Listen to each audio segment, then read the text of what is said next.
Hey guys, thanks so much for clicking on this video. My name is Chris. Let's get to talking about some movie news today because we've got so much to discuss. So much, in fact, that I'm gonna introduce a new segment to SciFlick. Some of the stuff we're going to be talking about today is an update on this Robocop reboot sequel that's coming out, a sequel to the movie Borat, even giving you guys an update on the new Scarface remake that they're planning to make. That is so much more, guys. So many of your opinions down below. What do you think of all the movie topics we discussed today? What gets you the most interested? Don't forget to be checking out some of the merch in the bottom row there. Support the channel if you can. It comes in black also. I do also want to shamelessly plug, I finally did it, guys.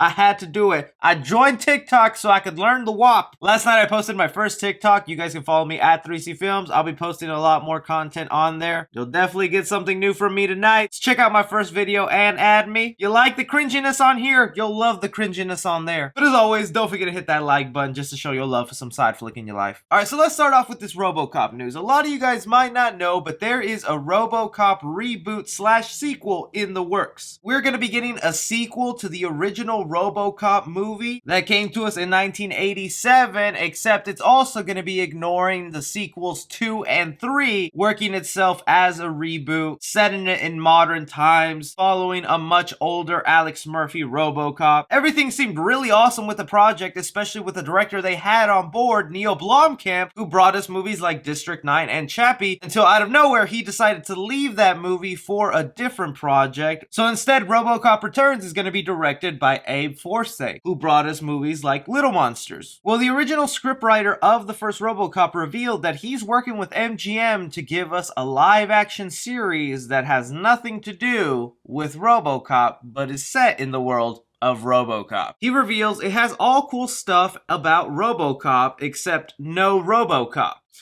Yeah, that's the stuff I love to hear about my Robocop content. There's the idea of doing things about business and law enforcement in the city of Detroit a minute and a half in the future. It would be a way to do all sorts of story about business and tech, Silicon Valley, corporations, snake in suits, cops, all of that. It's a wonderful, rich tapestry. The character specifically that they would want to focus on is Dick Jones's character from the original Robocop, kind of considered to be the main villain. He would be the center focus of this series. Now, I'm just not a big fan of these spin-off series that like to use the name or clump onto the IP with never bringing in their big star, like Gotham with no Batman, that okay, eventually had some Batman show up, and a Robocop TV series without Robocop. I mean, yeah, the world is interesting that you have there. It's very corrupt. It's also high-tech. There might be some cool things you can do there, but the cherry on top was always Robocop taking down these people. I don't know. I'm just really waiting for more news on Robocop Returns and when we'll get to see that movie on the big screen, because that's what I'm mostly looking forward to. But any of you guys looking forward to this spin-off series that doesn't include Robocop? Getting to something really unexpected that came out of nowhere, we are getting a sequel to the movie Borat. A lot of you guys might know this movie. It probably was one of your favorites back in the day. It was a character created by Sacha Baron Cohen of this foreign traveler to the US, filmed in a mockumentary style where they just go through his day in life and what he goes through. We actually kind of suspected this might happen because a couple of weeks ago, some people managed to film Sacha Baron Cohen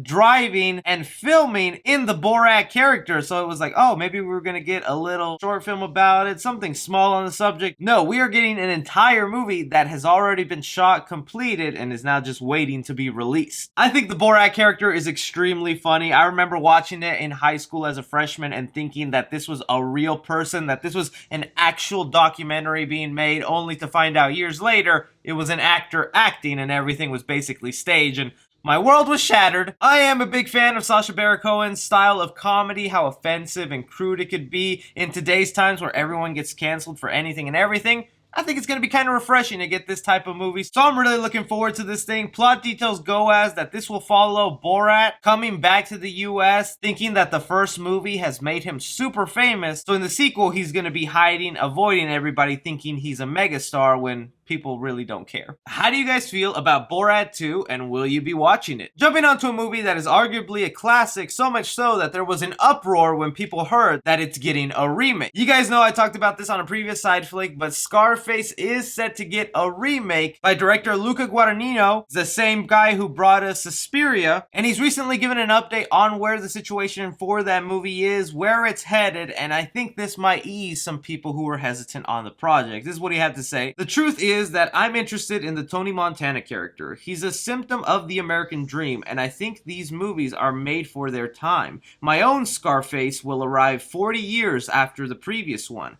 I think the important thing about these movies is not the fact that they're lush and fundamental like Brian De Palma's one.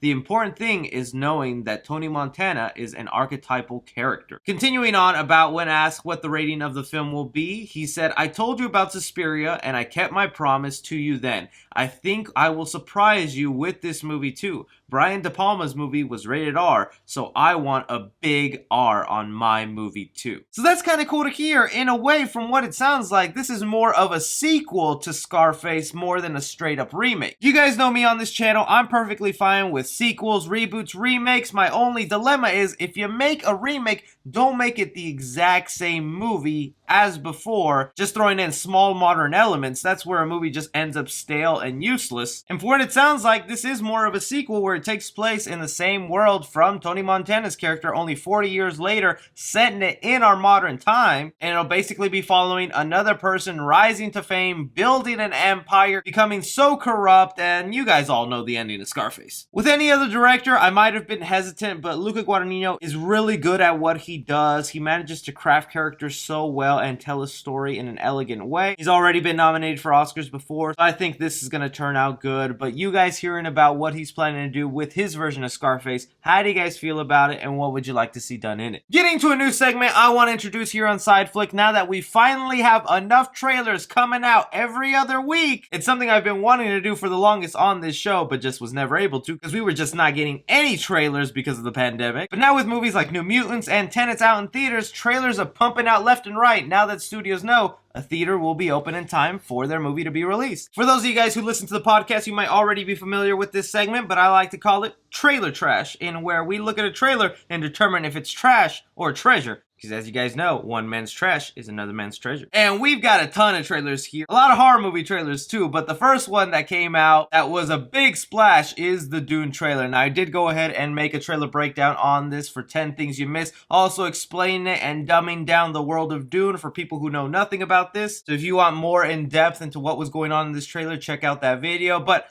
I'm gonna give this a full-on treasure. I really dug this Dune trailer. I like the style, the direction it's headed. This cast just looks phenomenal. And that giant sandworm coming out, heck yeah, man. The only thing that worries me is the same thing that worries me with all Denis Villeneuve movies, is that this is great cinema that no one is going to go to theater and watch. Because even in the comments section of my breakdown video, I had some people going, this looks boring, this looks dumb, I don't get the hype. But I think if people give Dune a chance, they're going to end up really liking this film. So complete treasure for me. Jumping into the next trailer that we got is for a new Blumhouse movie that we are set to get this year in November. Ooh, I thought we weren't gonna get any Blumhouse movies this year. This one is entitled Freaky, and hey, it's a slasher movie.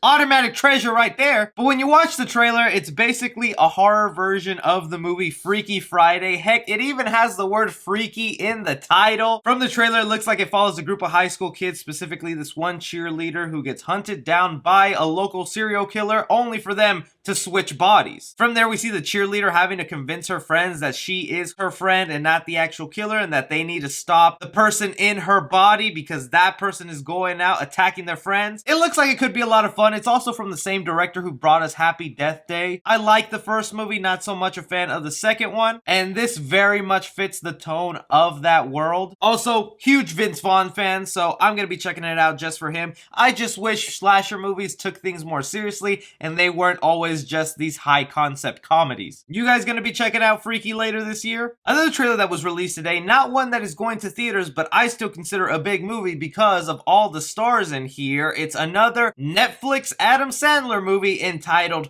Hubie Halloween. This is Netflix's big Halloween movie of the year. It's also another one of the Netflix films that is going to be done with Adam Sandler. Oh yeah, all of those have been treasure. No? And I don't know, man. It's just all the Netflix movies that Adam Sandler has done has just not been my cup of tea at all. The one that I even found barely watchable and enjoyable was Murder Mystery that he did with Jennifer Aniston. That's like the only Netflix Adam Sandler movie I was like, okay, this wasn't half bad. But I gotta admit, the Halloween setting, Adam Sandler being chased by a couple of kids in ghost face masks, you're reeling me in. I'm gonna end up watching this thing, and I hope it's just a lot of fun. The basic premise looks to be like the town dork or goofball notices that something sinister is happening in his town for Halloween, but because he is the town dork or jokester, no one believes him, no one trusts him, everyone thinks he's a loser, so it's up to him to save his town. It could be a lot of fun. You have so much talent in there with Maya Rudolph, Kevin James, but these films just always turn out bad. So I'm gonna give it the slightest treasure for right now, mainly because of the group of Ghostface kids, and I'm just such a big fan of Scream. But I'm going to go into this very hesitant, hoping it turns out good. But those were just some of the trailers that happened to come out this week. I want you guys to let me know down below, out of these 3 trailers that we've talked about, do you consider them trash or treasure? But that is just all the movie news we have going on right now, guys. I appreciate you guys watching these videos, hitting that like button, subscribing for more movie-related content. And don't forget to follow me on TikTok if you want some more of my glory. But as always, follow me on Twitter at 3C Film Review.